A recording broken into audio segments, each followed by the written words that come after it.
এই অঙ্কটিতে দেখছি বলছে একটি কলমের মূল্য একটি বইয়ের মূল্য অপেক্ষা 7 টাকা কম, অর্থাৎ বইটির যে দাম কলমের মূল্য তার থেকেও 7 টাকা কম, এবং উক্ত বই ও কলমের মোট ক্রয় মূল্য 43 টাকা হলে বইয়ের মূল্য কত?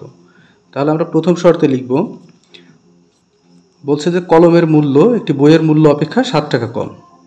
তাহলে কলমকে যদি আমরা ওয়াই ধরি এবং বইকে যদি এক্স ধরি, তাহলে কলমের মূল্য হবে বইয়ের মূল্য থেকে 7 টাকা কম। এটি প্রথম শর্ত। দ্বিতীয় শর্তে বলছে উক্ত বই ও কলমের মোট ক্রয় মূল্য 43 টাকা।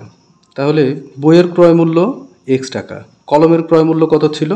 এক্স মাইনাস 7, একত্রে কত? 43 টাকা। তাহলে আমরা এখানে লিখতে পারি 2x minus 7 equal to 43, 2x equal to 43 plus 7 equal to 50, two x সমান কত? 50/2 ইকুয়াল টু 25। এটি আনসার। বইয়ের মূল্য 25 টাকা।